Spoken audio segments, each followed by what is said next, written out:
നമസ്കാരം, എല്ലാവർക്കും സുഖമെന്ന് വിചാരിക്കുന്നു. ഞാൻ ശ്രീജ ശ്രീകുമാർ. ഇന്ന് ഞാനൊരു കാര്യം ഡിസ്കസ് ചെയ്യാനാണ് വന്നിരിക്കുന്നത്. ഇത് വളരെ ഇമ്പോർട്ടൻ്റ് ആയിട്ടൊരു കാര്യമാണ്. നിങ്ങൾ ഒരുപക്ഷെ നിങ്ങളുടെ ലൈഫിൽ നിങ്ങൾക്കോ അതല്ലെങ്കിൽ നിങ്ങൾക്കറിയാവുന്ന ആർക്കെങ്കിലും, അതുമല്ലെങ്കിൽ നിങ്ങൾക്ക് ഏതെങ്കിലും ഒരു അക്വൈൻറ്റൻസിന് സംഭവിച്ചൊരു കാര്യമായിരിക്കാം. ഇത് ഞാൻ നേരിട്ട് അറിഞ്ഞൊരു കാര്യമാണ്. ഒന്നല്ല, പല കാര്യങ്ങളുണ്ട്. അപ്പം ഞാൻ ഓർത്തതൊന്ന് ഡിസ്കസ് ചെയ്യാമെന്ന്.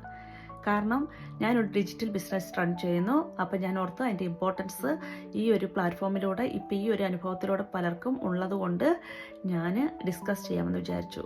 അപ്പം നിങ്ങൾ ഓർക്കുക, നിങ്ങളുടെ ഒരു പരിചയക്കാർക്ക് അല്ലെങ്കിൽ നിങ്ങൾക്കറിയാവുന്ന ഒരാൾക്ക് ജോലി നഷ്ടപ്പെടുകയോ അതല്ലെങ്കിൽ അവർക്കൊരു ക്രോണിക് ഇൽനെസ് വന്നിട്ട് ജോലിക്ക് പോകാതിരിക്കാൻ പറ്റുകയോ, പല ആൾക്കാരും ചിലപ്പോൾ വിസയിലൊക്കെ നിൽക്കുന്നവരായിരിക്കും, വെസ്റ്റേൺ കൺട്രീസിലൊക്കെ വന്ന് ആ വിസ നഷ്ടപ്പെടുന്നു ഏതെങ്കിലും ഒരു കാരണത്താൽ അവർക്ക് നാട്ടിൽ പോകേണ്ട ഒരു അവസ്ഥ വരികയും, അതൊക്കെ എന്ത് ബുദ്ധിമുട്ടായിരിക്കും അല്ലേ?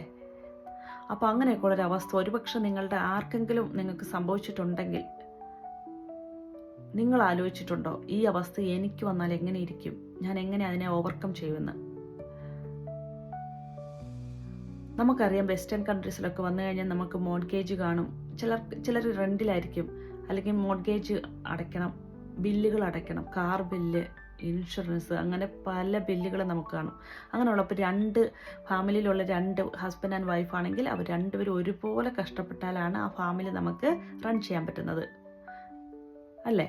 അപ്പോൾ അങ്ങനെയുള്ള അവസ്ഥയിൽ നിങ്ങളുടെ ഒരു ഫാമിലി മെമ്പറിന് ഈ ഒരു അവസ്ഥ വരികയാണെങ്കിൽ, നിങ്ങളുടെ ഫ്രണ്ടിനോ അല്ലെങ്കിൽ ഏതെങ്കിലും ഒരു പരിചയക്കാർക്കോ ഉണ്ടായ ഈ അവസ്ഥ നിങ്ങൾക്ക് വന്നാൽ, നിങ്ങൾ എന്ത് മുൻകരുതലാണ് നിങ്ങളുടെ ഫാമിലിയെ സപ്പോർട്ട് ചെയ്യാനായിട്ട് എടുത്തിരിക്കുന്നത്? നിങ്ങളുടെ കുട്ടികളെ അവർക്കൊരു ഫിനാൻഷ്യൽ ബേർഡൻ ആകാതെ, അല്ലെങ്കിൽ ഒരു ഫാമിലിയുടെ സപ്പോർട്ടായി നിന്നിരുന്ന നിങ്ങൾക്ക് പിന്നീട് സ്ട്രഗിൾ ചെയ്ത് ബുദ്ധിമുട്ട് അവരുടെ മുമ്പിൽ കരയാതിരിക്കാൻ, തളരാതിരിക്കാൻ നിങ്ങൾ എന്ത് പ്ലാൻ ബി ആണ് നിങ്ങൾ എടുത്തിരിക്കുന്നത്? എന്ത് മുൻകരുതലുകളാണ് എടുത്തിരിക്കുന്നത്? സോ ഞാനൊരു ബിസിനസ് ചെയ്യുന്നത് കൊണ്ട് തന്നെ എനിക്ക് എൻ്റെ ഇമ്പോർട്ടൻസ് അറിയാം. അതുകൊണ്ട് തന്നെയാണ് ഞാൻ ഈ പ്ലാറ്റ്ഫോമിൽ ഡിസ്കസ് ചെയ്യുന്നതും. ഈ ഒരു അവസ്ഥ നിങ്ങൾക്ക് ആർക്കും വരാതിരിക്കട്ടെ. ഇത് പക്ഷേ ലൈഫിൽ നടന്നതാണ്. ഞാൻ നേരിട്ടറിഞ്ഞത് കൊണ്ടാണ് ഈ ഒരു കാര്യം ഞാൻ നേരിട്ട് തന്നെ പറയുന്നത്. അപ്പോൾ ഇങ്ങനെയുള്ള അവസ്ഥയിലൂടെ കടന്നുപോയവർക്ക് അവർക്ക് എന്തുമാത്രം മാനസിക ബുദ്ധിമുട്ടുകൾ ഉണ്ടായിട്ടുണ്ടെന്നറിയാമോ? അങ്ങനെ ഒരു അവസ്ഥ ഉണ്ടാകാതിരിക്കണമെങ്കിൽ നിങ്ങൾക്കൊരു ജോലി ഉള്ളപ്പോൾ, നിങ്ങൾ സ്മൂത്തായിട്ട് ലൈഫ് റൺ ചെയ്യുന്ന സമയത്ത് തന്നെ നിങ്ങൾക്കൊരു സെക്കൻഡ് സ്ട്രീം ഓഫ് ഇൻകം, ഒരു സൈഡ് ഹസിൽ നിങ്ങളുടെ മെയിൻ ജോബിനോടൊപ്പം തന്നെ കൊണ്ടുപോവുക.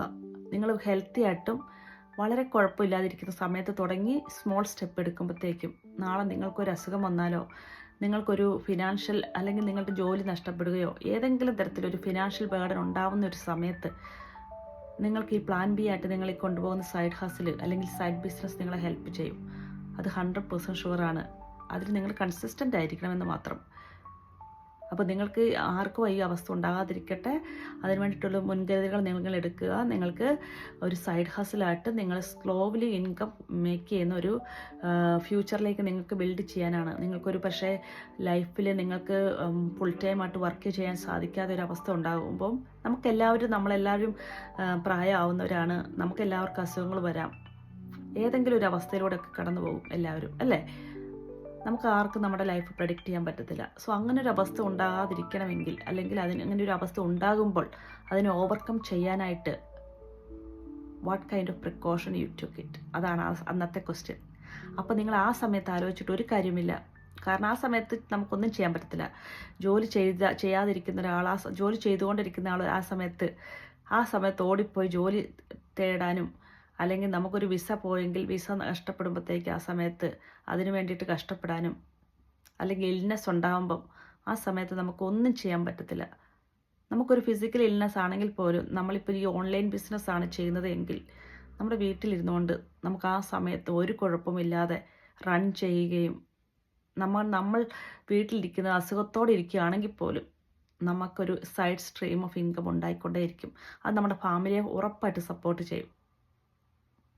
സോ നിങ്ങൾ ആലോചിക്കുക, നിങ്ങൾക്ക് ഞാനിപ്പോൾ പറയുന്ന ഈ വാക്കുകൾ പലർക്കും സംഭവിച്ചതാണ്. അങ്ങനെ അവർ ആ സമയത്ത് ചിന്തിച്ചിട്ട് പിന്നീട് അവർക്കൊന്നും ചെയ്യാൻ പറ്റാതായിട്ടുണ്ട്. അതുകൊണ്ട് തന്നെ ഈ അവസ്ഥ ആർക്കും ഉണ്ടാകാതിരിക്കട്ടെ. അതിനു മുമ്പുള്ള മുൻകരുതലുകൾ നിങ്ങൾ എടുത്തിട്ടില്ല എങ്കിൽ നിങ്ങൾ ചിന്തിക്കുക, നിങ്ങളുടെ ഫാമിലിയെ സപ്പോർട്ട് ചെയ്യാൻ നിങ്ങൾ എന്ത് മുൻകരുതലുകളാണ് എടുക്കേണ്ടതെന്ന്. സോ അത്രയേ ഉള്ളൂ. Take care. See you again.